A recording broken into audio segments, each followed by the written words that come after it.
بسم اللہ الرحمن الرحیم۔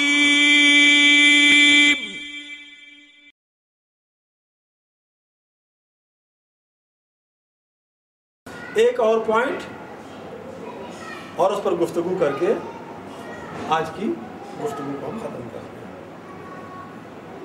ایک کنفیوژن پیدا کرنے کی کوشش کی جاتی ہے کہ اہل بیت کون ہے، اہل بیت میں کون کون شامل ہیں۔ جب رسول کہے گئے کہ قرآن اور اہل بیت کو چھوڑ کے جا رہا ہوں، تو جس طرح سے قرآن کلیئر ہے نا کہ قرآن کیا ہے، ایسا نہیں ہے کہ بہت سی کتابیں تھیں اور اب ہم شک و شبے میں پڑ جائیں کہ پتہ نہیں ان کتابوں میں سے کون سی کتاب قرآن ہے۔ تو جس طرح سے قرآن بالکل واضح اور نمایاں طور پر سب کو معلوم ہے، اگر رسول کسی کو قرآن کا ساتھی بنا کے جا رہے ہیں، کسی کو قرآن کے ساتھی کے طور پر پہچنوا کے جا رہے ہیں، تو پھر یہ بیان کرنا بھی ضروری ہے کہ وہ کون ہے۔ یہ تو بیان نہ کریں کہ وہ کون ہے اور یہ کہہ دیں کہ یہ قرآن کے ساتھ جڑا ہوا ہے، بات نہیں بنتی۔ تو رسول اللہ نے اپنی زندگی میں متعدد مرتبہ متعدد مقامات پر اس چیز کا اظہار کیا کہ میرے اہل بیت کون ہے۔ جب آیت تطہیر نازل ہوئی، انما یرید اللہ لیذھب عنکم الرجس اہل البیت ویطہرکم تطہیرا، جب آیت تطہیر نازل ہوئی اور اس میں اللہ تعالیٰ نے اہل بیت کی پاکیزگی کا اعلان کر دیا، تو اس کے بعد رسول اللہ صلی اللہ علیہ وآلہ وسلم نے عملی طور پر اہل بیت کا تعارف کرایا۔ تفسیر در المنصور میں مختلف روایات ہیں۔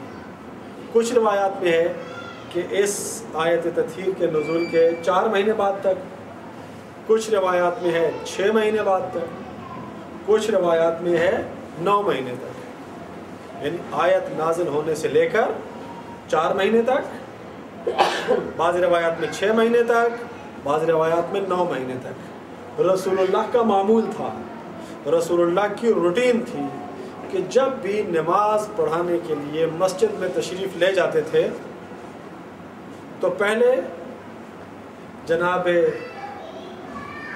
سیدہ فاطمہ الزہرا سلام اللہ علیہا کے در اقدس پہ تشریف لاتے تھے اور وہاں کھڑے ہو کر آیت تطہیر کی تلاوت کرتے تھے، اور آیت تطہیر کی تلاوت کرنے کے بعد فرماتے تھے السلام علیکم یا اہل البیت۔ تو 4 مہینے ہوں، 6 مہینے ہوں، 9 مہینے، آپ ان میں سے چلیں 4 مہینے کی حدیث کو لے لیں۔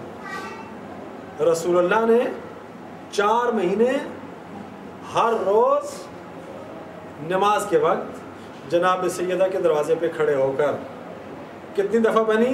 120 دن، 120 کو آپ ضرب دیں 5 کے ساتھ۔ اسلام میں اصل روٹین 5 نمازوں کو الگ الگ اوقات میں پڑھنے کی ہے۔ تو رسول اللہ کے دور میں عام روٹین یہ تھی کہ 5 نمازیں 5 الگ الگ اوقات میں پڑھی جاتی تھیں۔ ٹھیک ہے، کبھی کبھار رسول اللہ جمع کر کے بھی پڑھ لیتے تھے ظہر و عصر کو، کبھی کبھار مغرب اور عشاء کو جمع کر کے بھی پڑھ لیتے تھے۔ انہیں جمع کر کے پڑھنا جائز ہے، لیکن بنیادی روٹین اسلام کی کیا ہے کہ 5 نمازیں 5 الگ الگ اوقات میں پڑھی جائیں۔ تو 5 وقت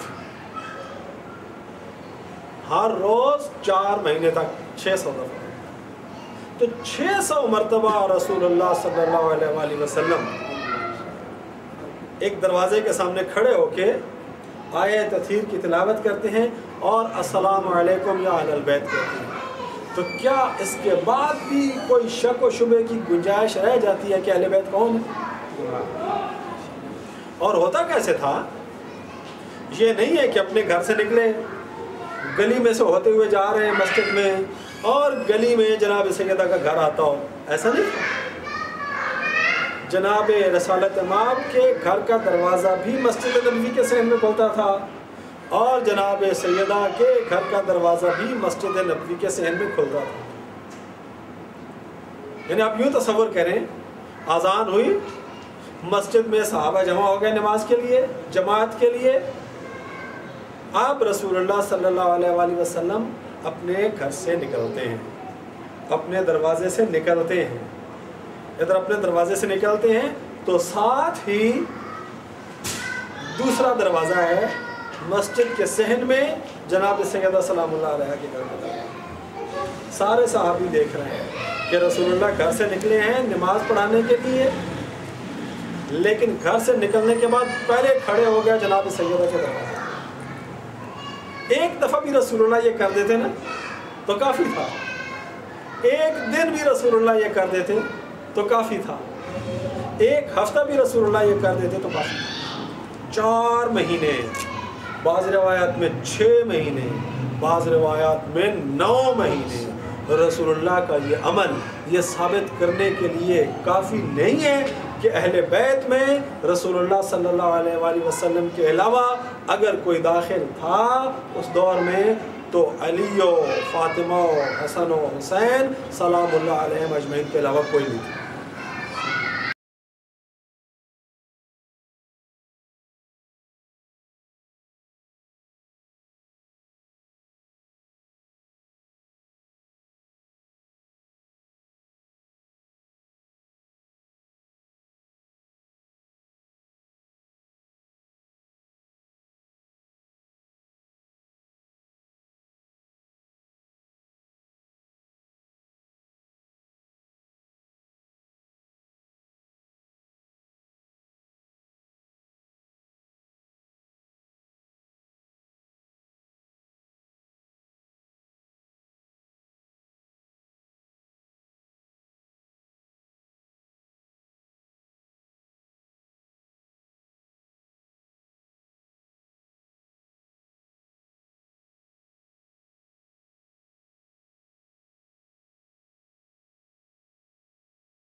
بسم اللہ الرحمن الرحیم۔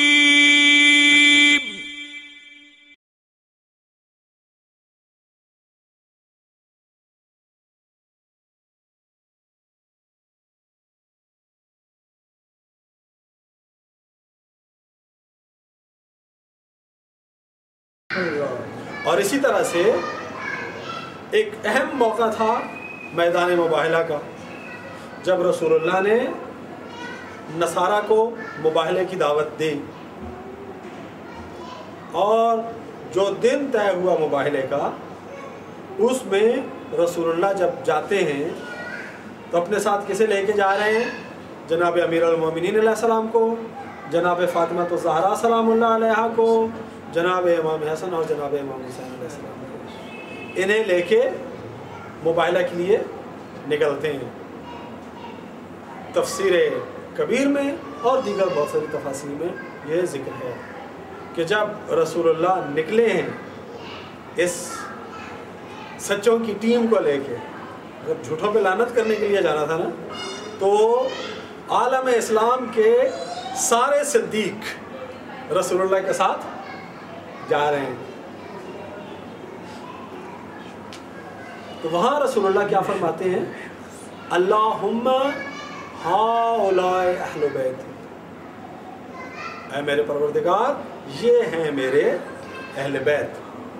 تو جب حدیث ثقلین کی بات ہوتی ہے تو جس طرح قرآن کے بارے میں شک و شبہ نہیں ہے کہ قرآن کون سی کتاب ہے، اسی طرح سے اہل بیت کے بارے میں بھی کوئی شک و شبہ نہیں ہے کہ اہل بیت رسول سے مراد علی و فاطمہ اور حسن اور حسین کی روت ہوگی. آج ہم جن حالات سے دوچار ہیں، جس طرح ہمارے گھروں تک میڈیا کے ذریعے سے، انٹرنیٹ کے ذریعے سے ہر قسم کے افکار، ہر قسم کی ثقافت، ہر قسم کے طرز زندگی کی یورش ہو رہی ہے، جس طرح کی ثقافتی یلغار کا، جس طرح کی کلچرل انویژن کا ہم لوگ ہدف بنے ہوئے ہیں، اگر ہم یہ چاہیں کہ ہم اس ثقافتی یلغار کے اثرات سے محفوظ رہیں، اگر ہم یہ چاہیں کہ ہماری آنے والی نسلیں اس ثقافتی یلغار کے اثرات سے محفوظ رہیں، تو ہمارے پاس حدیث ثقلین کی روشنی میں قرآن اور اہل بیت کے ساتھ تمسک کے علاوہ اور کوئی رستہ ہی موجود نہیں ہے. اگر قرآن اور اہل بیت کے ساتھ تمسک نہیں ہے تو مطمئن رہیے کہ کسی بھی رستے پہ چل رہے ہوں، ہدایت کے رستے پہ نہیں چل رہے ہیں. قرآن اور اہل بیت کے ساتھ تمسک نہیں ہے تو سمجھ لیں کہ ہمارا معاشرہ اور ذاتی طور پر، انفرادی طور پر جو شخص بھی قرآن اور اہل بیت کے ساتھ تمسک نہیں رکھتا، وہ سب کے سب ضلال مبین کی گمراہیوں میں اور ضلال مبین کی تاریخیوں میں بھٹک رہے ہیں. اللہ تعالی ہم سب کو قرآن شریف اور اہل بیت کے ساتھ صحیح تمسک کرنے کی توفیق عطا فرمائے. والحمد للہ رب العالمین.